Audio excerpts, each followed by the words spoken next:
श्री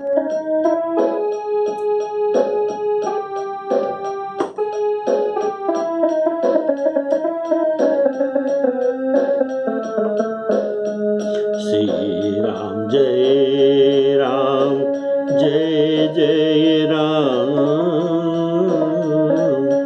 श्री राम जय राम, जय जय राम, श्री राम जय राम, जय जय राम, श्री राम जय राम, जय जय राम। श्यावर रामचंद्र की।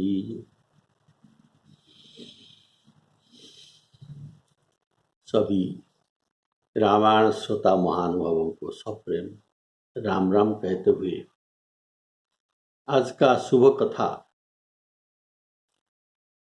रामचरित आपके सामने लाई हूं।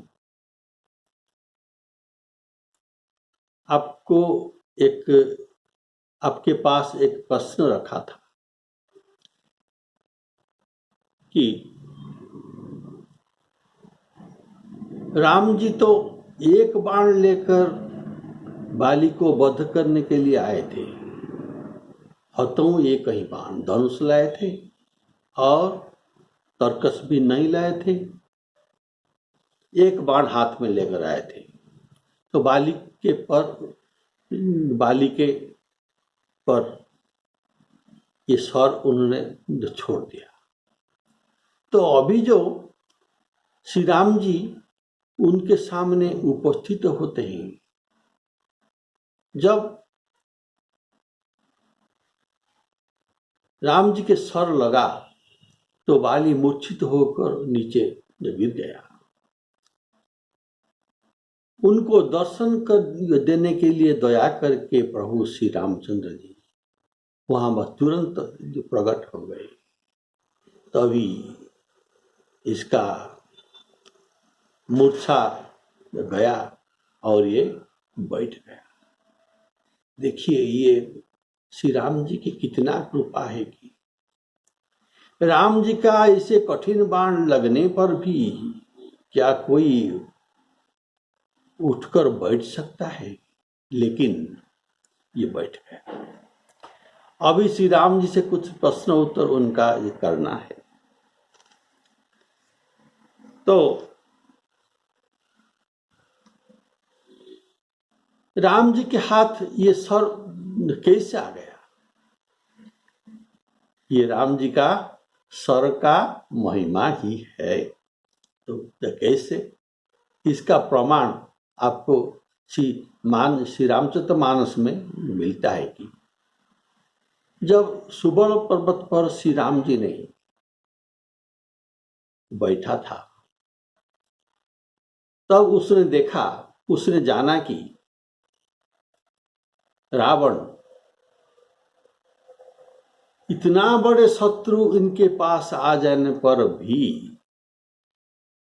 ये आखेड़ा में नृत्य गीत करके आमोद कर रहा है।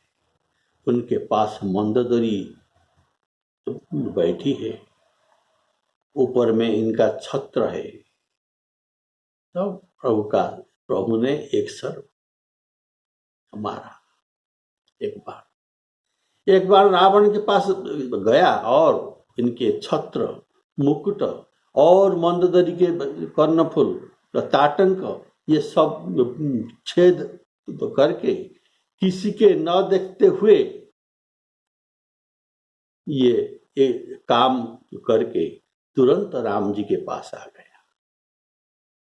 तो ये राम जी का महिमा है, राम जी का सर का महिमा।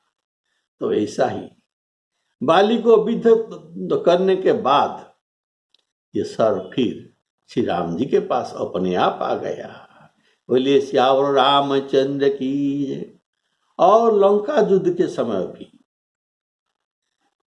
असुरों को काटकर ये जितना सर मारते हैं, सभी सर आकर उनके तुणीर में जमा हो जाते हैं। ऐसा अद्भुत कार्य महिमा और किसी का सर में नहीं है। छत्र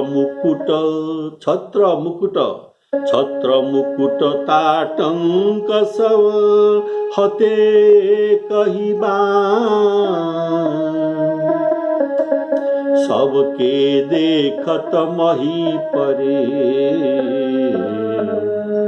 मरमुन को जान, मरमुन को जान। रावण सखा सशंक तव देखी महारस भंग, पुनि रघुवीर निसंग महु। रावण सभा सको सशंक तव देखी महारस भंग। और लंका युद्ध में छन महु प्रभु के सायकनी, काटे विकट पिशाच पुनि रघुवीर निसंग महु, प्रविशे सब नाराज। ये प्रभु भक्त वत्सलता के कारण सदा हाथ में धनुष बाण लिए रहते हैं, इसलिए प्रभु उनको वही रूप दिखाते हैं। कैसे रूप? राजीव नयन धरे धनुषायक, भगत विपत्ति भंजन सुखदायक। इसलिए अपना आयुध के साथ बाली को दर्शन दिए। तो श्री राम जी को बाली अभी दर्शन कर रहा है, बारंबार दर्शन कर रहा है, इसीलिए कहा गया पुनि पुनि चितई। चितई अर्थात देखना, पुनि पुनि चितई। बारंबार इनको देख रहा था, इनके प्रत्येक अंग को ये देख रहा था। फिर सोचा मैं किस अंग में अपना ध्यान को केंद्रित करके उसे हृदय में रख लूं। तो ये चरण को ठीक किया, प्रभु के जो चरण में चित्त लगाकर उसे हृदय में धारण कर लिया। पुनि पुनि चितई चरण चित दीना, सुफल जन्म माना प्रभु चीना। पुनि पुनि देखना अर्थात देखना, मुख से आरंभ किया तो चरण पर्यंत प्रत्येक अंग को देखता रहा। फिर मुख से आरंभ किया, चरण तक देखते रहा। ऐसे पुनि पुनि अर्थात बारंबार प्रभु को दर्शन करते रहा। कारण प्रभु के देखने में तृप्त नहीं आते। देखिए मनु शत्रुपा प्रसंग में जब ये मनु शत्रुपा तपस्या कर रहे थे, प्रभु उनके आगे प्रकट हुए तो कैसे? नील सरोरुह नीलमणि, नील नीरधर श्याम, लाजहि तनु शोभा निरखी, कोटि कोटि सतकाम, चित बहि सादर रूप अनुपा। मनु शत्रुपा अनुपम भगवान के रूप को सादर आदर सहित तो देख रहे हैं, लेकिन तृप्ति न मानही मनु शतरूपा। तो प्रभु के रूप ही ऐसे है, उनको जितने देखने से भी मन में तृप्ति नहीं आता, इसीलिए पुनि पुनि देखा। और पुनि पुनि देखने का और एक भाव भी हो सकता है। क्यों? बाली श्री राम जी के शरीर को बारंबार देख रहा है। ये भी भाव हो सकता है कि इनके मन में अनेक विचार उठता है कि जैसे जैसे विचार उठते हैं तैसे तैसे ये बारंबार प्रभु के रूप को देख रहे थे। देखिए, एक विचार कभी विचार करता है कि प्रभु सम होकर विषम कैसे हो गए। ऐसा विचार किया, फिर देखा ऊपर से, फिर देखा और ये वो सोचता है कि ये प्रभु विषमय कैसे हुए। फिर देखा, सोचता है कि मुझे निरपराध को राम जी ने क्यों मारा। तीसरा, सुग्रीव डरपोक है, वो प्रभु के कौन सा कार्य कर सकता है, कुछ नहीं। प्रभु ने सीता जी के खोजने के लिए मुझे क्यों न कहा, बोला सुग्रीव के कौन सा गुण पर ये रिझ गए। फिर देखा, ऐसा सोचते सोचते उनको देखता रहा है। ठीक है, वे जो कुछ किया वह यथार्थ ही होगा, ये भगवान है, ये कभी भूल नहीं कर सकते। लेकिन अब मुझे इनका चरण ही ध्येय है, इसीलिए पुनि पुनि चितई चरण चित दीना सुफल जन्म माना प्रभु चीना। ये चरण में क्यों ध्यान लगाया, ये चरण के अत्यंत महिमा है। ये महिमा आप भी जानते हैं क्या, सुंदरकांड में वर्णित है, जे पद परसी तरी ऋषि नारी, जे पद परसी तरी ऋषि नारी, दंडक कानन पावनकारी, जे पद जनक सुताउर लाए,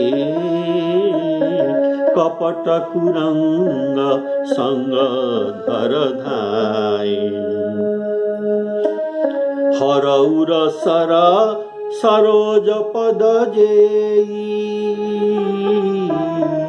अहो भाग्य में देखी हूँ तेरी, जिन पायन के पादुकनी भरतु रहे मन लाई, ते पद आज बिलकिया इन नयन नीरव जाई।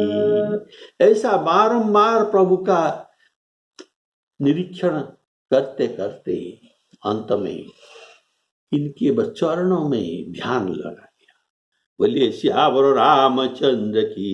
ये कारण इनके चरण का महिमा बहुत है। तो चरण चित्त दीना, कारण उनके दास्य भाव था, दास्य भाव था भगवान के प्रति। और प्रभु चिन्हा, प्रभु के स्वरूप में, तो प्रभु को कैसे चिन्हा, प्रभु के शरीर में श्रीवत्सव आदि चिन्ह को ये निरीक्षण करके जान गया ये परमात्मा है। तो बाली के हृदय में प्रीति था, पर मुख में इनका कठोर वचन कहा कि आप धर्म रक्षा करने के लिए अवतार लिया है, पर मुझको व्याध की तरह छिपकर क्यों मारा। तात्पर्य आपको इसमें कौन सा धर्म लाभ हुआ।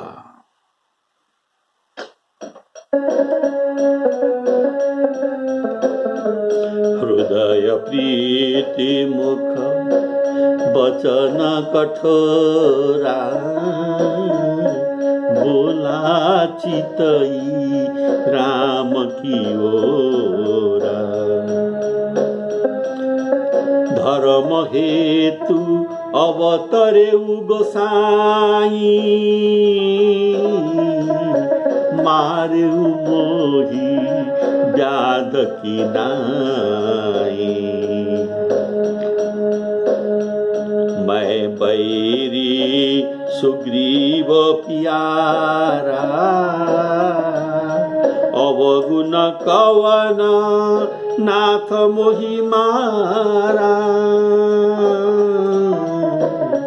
अवगुण कवन नाथ मोहि मारा। इसलिए ऐसे आरोप लगाते हैं भगवान के ऊपर, दोषारोप लगता है, लेकिन इनके हृदय में प्रीति है, लेकिन कठोर वचन बोलता है। उनका कहने का भाव, सुग्रीव ने आपके साथ क्या उपकार किया और मैंने क्या नहीं किया। आप समदर्शी है ना, यह मैं जानता था और सुना था कि आप समदर्शी है, पर आप में यह गुण मैं नहीं देखता। आप समदर्शी नहीं है। लोग ऐसे झूठे ही आपको समदर्शी कहते हैं, और भी मैं आपके यह समदर्शी सोचने में धोखे में मारा गया। बोलिए श्यावर रामचंद्र की।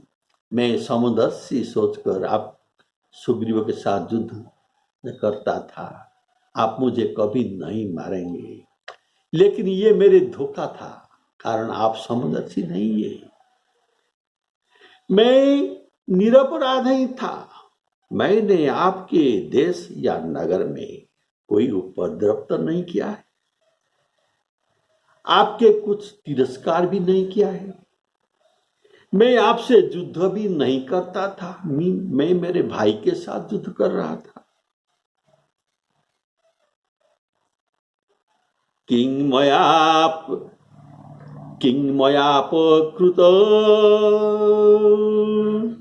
मयापकृत मैंने कौन किया। राम तब जेन हतोषी अहम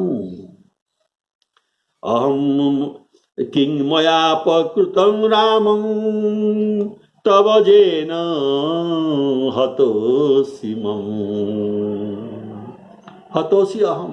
आप क्यों मुझे मारा।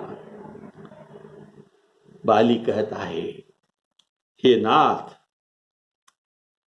आप कुलीन है, उच्च कुलों में सूर्य वंश में जन्म लिए हैं, चरित्रवान है, बलवान और तेजस्वी, कारुणिक अर्थात आप करुणा करने वाले हैं, प्रजा के हित करने वाले हैं, दयालु दया सागर है, उत्साही दृढ़ संकल्प, सम दम क्षमा धृति धर्म सत्य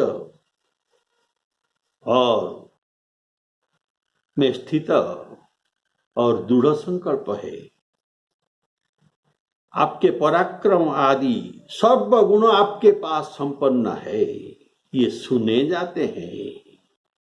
ये सब गुण आप में, मैंने जो सुना था, ये सभी आप में होना चाहिए, पर आपने मुझे निरपराध को मार दिया।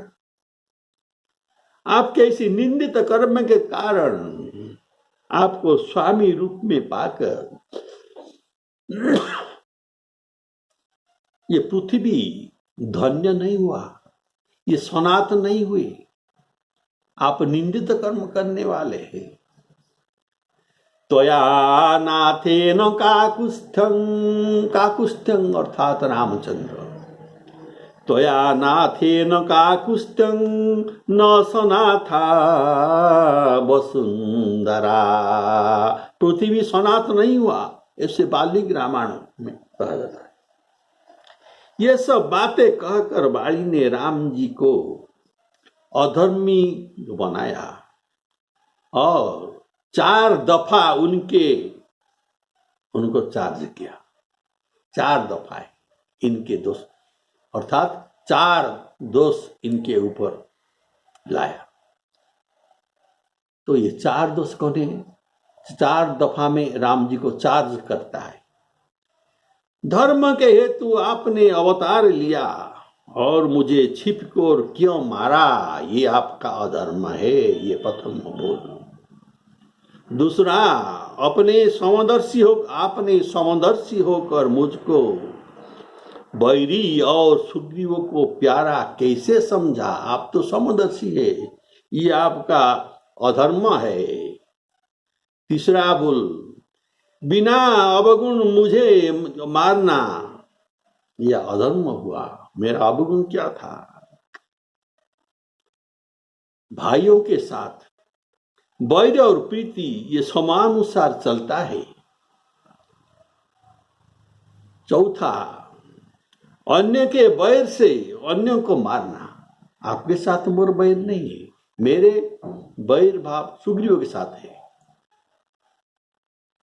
तो सुग्रीव के मैं वैर समझकर मुझको आपको क्यों मारे? इसलिए अन्य के वैर से अन्यों को मारना यह भी अधर्म है। बोलिए सियावर रामचंद्र की जय। तो ऐसे 4 दफा इनके ऊपर लाया।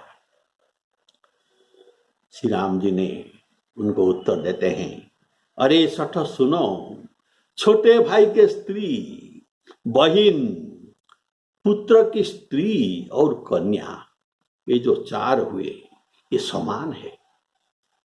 इनमें कोई बुरी दृष्टि को देखे, इनको कोई बुरी दृष्टि में देखे तो उसका वध करने से कुछ पाप नहीं लगता, इसीलिए मैं तुमको मारा।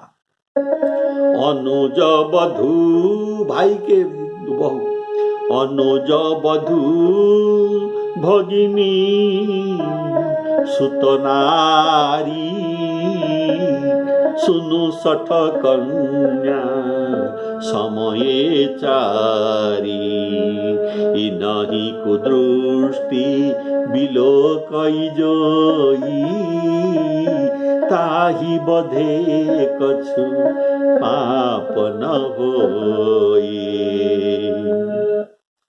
इसमें भाव है कि छोटे भाई के स्त्री पर कुदृष्टि देखने पर ही ये दंड का योग्य हो जाता है, और इसका वध में कोई पाप नहीं लगता, केवल दृष्टि में ही। कारण तूने क्या किया? सिर्फ दृष्टि नहीं, उसे तो ग्रहण करके अपने स्त्री बनाकर रखा है, इसलिए तेरा पाप गर्हित नहीं, ये अत्यंत गर्हित है, और तेरा वध करने से पाप होगा, पाप नहीं होगा। पापी को मारना हमारे धर्म है। हम परित्राणाय साधुनां विनाशाय च दुष्कृतां धर्म संस्थापनार्थाय संभवामि जुगे जुगे। ऐसे हम जुगे जुगे आ रहे हैं। दोषी को दंड देना और साधुओं का परित्राण करना, उन्हें रक्षा करना, ये हमारा धर्म है। इसी से तुझे मैं मारा। देखो मनुस्मृति में दर्शाया गया है कि जो राजा निरपराधों को दंड दे दे और अपराधियों को दंड न दे, वह उनको बड़ा अपजस लगता है, और वो राजा वो नरक को जाता है।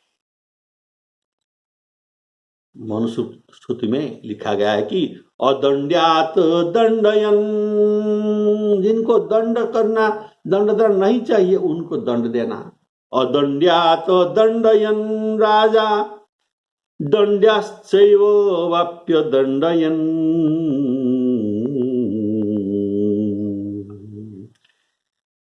जिनको दंड देना चाहिए इनको अदंडन, इनको दंड नहीं देना।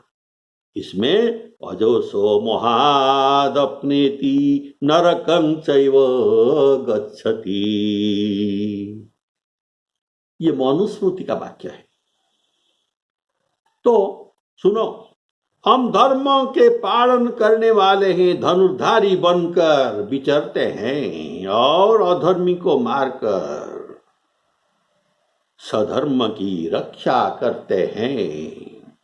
यह बाली के अवगुण ने, जो बाली ने कहा था, अवगुण कवन नाथ मोहि मारा, इसका उत्तर हो गया। और मैं बैरी सुग्रीव प्यारा, इसका उत्तर प्रभु देते हैं कि सुग्रीव अमानी है। अमानित्वम अदम्भित्वम अहिंसा क्षांति राज्यवं, ये सब गुण इनमें है। तो इसीलिए ये मुझे प्रिय है और तुम मुझे प्रिय नहीं हो। इसलिए तुम अभिमानी हो, सिर्फ अभिमानी नहीं, महाअभिमानी हो, इसीलिए तुम मुझे अप्रिय हो। प्रभु के इस प्रश्न का उत्तर में बाली निरुत्तर हो गया। कोई भी काउंटर न कर सका, प्रत्युत्तर न दे सका। प्रभु कहते हैं, देखो, युद्ध करना और दंड देना दोनों पृथक वस्तु है, दोनों पृथक बात है। युद्ध किससे किया जाता है? युद्ध शत्रु से किया जाता है। लेकिन दंड किसको दिया जाता है? अपराधी को दंड दिया जाता है। युद्ध शत्रुओं से किया जाता है और अपराधी को दंड दिया जाता है। तो युद्ध के नियम दंड देने में लागू नहीं होता। इसका नियम अलग, इसका भी नियम अलग है। तो देखो, अपराधी ऐसा न्यायाधीश को नहीं कह सकते कि तुम मुझे बंधे हुए को क्यों फांसी दे रहे हो? फांसी का आज्ञा देकर तुम अधर्म करते हो। मेरे हाथ में तलवार दो और स्वयं तलवार लेकर मेरे साथ युद्ध करो। अगर मैं मारा गया तो ये तुम्हारा धर्म हो। ऐसा ये नहीं कर सकता। और फांसी दिलाना ये आपका पाप ही है। तब न्यायाधीश ने इसका उत्तर जब क्या देता? देखो, हम यहाँ लड़ने या युद्ध करने के लिए नहीं आए हैं। हम आकर यहाँ बैठे हैं केवल अपराधी को दंड देने के लिए। तो उसी का यह दंड, नहीं तो मैं तुम्हारा, देखो, मैं तुम्हें दंड देने के लिए आए हैं। तुम अपराधी हो, मैं तुम्हारा कोई शत्रु नहीं। तुमको दंड पाना है, तलवार क्यों लूं? मैं युद्ध करना नहीं है। किसी भी प्रकार में तुमको दंड ही देना है। तो सरकार भी, श्री राम जी यही कहते हैं कि तुम हमारे शत्रु नहीं हो। यदि तुमसे शत्रुता होता और मैं लड़ने आया होता तो तुम्हारी बात ठीक था, परंतु मैं दंड देने आया हूं तुम्हें। तुम अपराधी हो। बंधु वधु बता दो, भाई के बहू को, स्त्री को तुमने कुदृष्टि में देखने के लिए तुमको मैं वध करता हूं, पर तुम्हारा अपराध तो इससे भी चढ़ा है। जो भाई के स्त्री को ऊपर कुदृष्टि देता है ये वध करने योग्य है, लेकिन तुम्हारा अपराध इससे भी अधिक और वो चढ़ा हुआ अपराध तुमने किया है। तुम बंधु बधुरत हो, तुम बंधु बधुरत हो, भाई के स्त्री को इसमें रत हो, इनके साथ रति करते हो, इनको पास में रखे हो। अतः तुमको बद्ध से भी अधिक दंड देना चाहिए। सिर्फ बद्ध तुम्हें ये नहीं पर्याप्त है, तुमको बद्ध से भी अधिक दंड देना चाहिए, योग्य है। और वह दंड क्या है? तुम्हें व्याधि की भांति मैं वध करता हूं, तुम्हें व्याधि की भांति में दंड देकर तुम्हें वध करता हूं। तो वध के दंड में तीव्रता लाने के लिए तुम्हारे साथ में व्याध की नाई अर्थात अति निष्ठुर तरह से तुमको वध करना पड़ा। बालिका पास कोई उत्तर नहीं था। बोले श्यावर रामचंद्र की निरुत्तर हो गया। गोस्वामी जी लिखते हैं बिना पत्रिका में, बंधु बधुरत कही कियो वचन निरुत्तर बाली। बंधु बधुरत कहकर बाली को आपने निरुत्तर कर दिया। श्री राम जी कहते हैं, अरे मूर्ख, तुझे अत्यंत अभिमान है, तूने स्त्री की शिक्षा पर जरा सा भी कान नहीं दिया, अर्थात उनकी बात तुमने नहीं माना। अरे अधर्मी और अभिमानी, सुग्रीव को मेरे बाहुबल के सहारे यह जानने पर भी तूने उसे मारना चाहा, इसलिए तुम अत्यंत अभिमानी हो। अरे नारी सिखावन करसी न काना। इस कथन से श्री राम जी का सर्वज्ञता सूचित होता है। देखिए, ये बाली के घर का बात है। इनके स्त्री स्वामी को समझाते हैं, तो ये राम जी को कैसे मालूम हो गया? जो वेद में कहा जाता है कि भगवान ब्रह्म परमात्मा ये बिना पद के सभी जगह जा सकते हैं और बिना कान में ये सब कुछ सुन सकते हैं, बिना मुख में सब कुछ ये ग्रहण कर सकते हैं, बिना नाक से ये सब कुछ सुन सकते हैं। बिनु पद चलाई, बिनु पद चलाई, सुनाई बिनु काना, कर बिनु कर्म करई विधि नाना, आनन रहित सकल रस भोगी, बिनु बाणी बकता बड़ जोगी। ये सब अलौकिक बातें। बिना हाथ में काम करना, बिना पैर में चलना, असी सब भांति अलौकिक करनी, महिमा जा सुजाई नहीं बरनी। इसी से बोलिए श्यावर रामचंद्र की जय। श्री राम जी कहते हैं, मूढ़ तो ही अतिशय अभिमाना, नारी सिखावन करसी न काना, मम भुजबल आश्रित तेहि जानी, मारा चहसी अधम अभिमानी। तेरा स्त्री तुझे यही तो कहा था। क्या कहा था? सोनु पति जी नहीं मिले सुग्रीव, ते दो बंधु अतुल बल सीवा, कौशले ससुत लक्ष्मण रामा, कालहु जीती सकई संग्रामा। तो तू अधम और अभिमानी है, तुझे मारकर हमने धर्म रक्षा की और भक्तों के पीड़ा हरण की, राजा के द्वारा दंड पाकर मनुष्य पापों से मुक्त होता है। तो राजा से पाप करके दंड पा जाना ये बहुत अच्छी बात है। ये सब वाल्मीकि रामायण का लिखा हुआ है।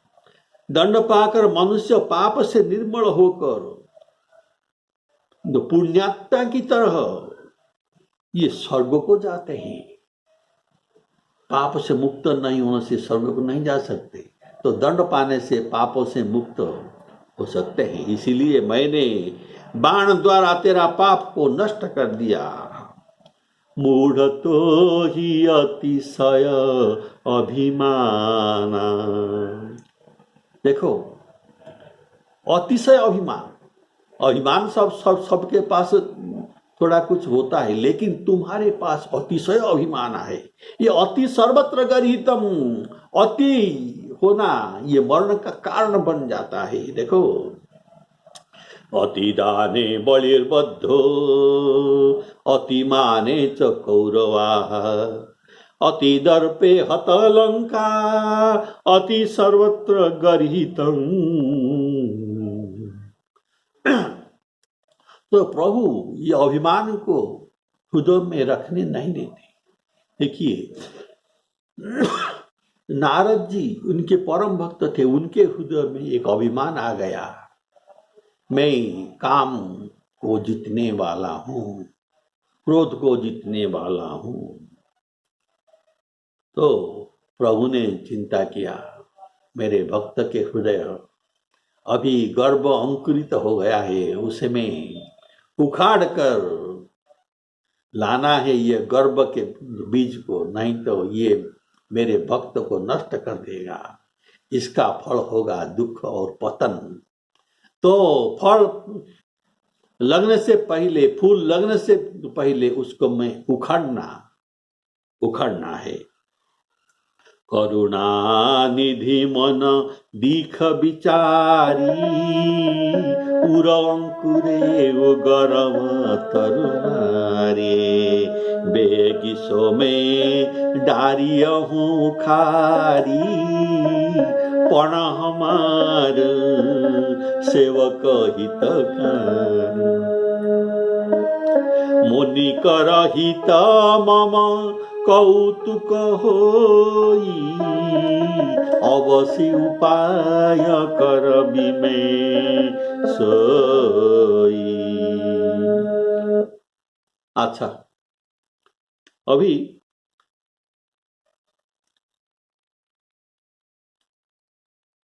बाली का गर्भ हरण हो गया है, फिर प्रभु उन पर दयालु बन गए, इनके ऊपर दयालु बन गए और उनका पाप का प्रायश्चित हो जाने पर वह प्रभु को, यह प्रभु सुग्रीव के जैसे उन्हें प्यार करने लगे। बाली को प्रभु प्यार करने लगे। अतः कहते हैं, अचल करऊं तनु राखूं प्राणा, मैं तुझे स्वस्थ कर देता हूं, तुम प्राणों को धारण करो। तो बाली के बोलिए श्यावर रामचंद्र की जय। तो इसके आगे का प्रसंग आप अगले एपिसोड में सुनेंगे, बड़ा रोचक प्रसंग होगा। बाली को परम धाम भेजा जाएगा और बाली वध में एक विश्लेषण का स्पेशल एपिसोड आगे आप सुनने जा रहे हैं। इनको भी आप सुनना है। बाली वध का औचित्य है कि नहीं, इसमें क्या उचित था, ये सब बात आप अगले एपिसोड में से सुन सकेंगे। बोले श्यावर रामचंद्र की जय। श्री सीताराम अर्पणमस्तु।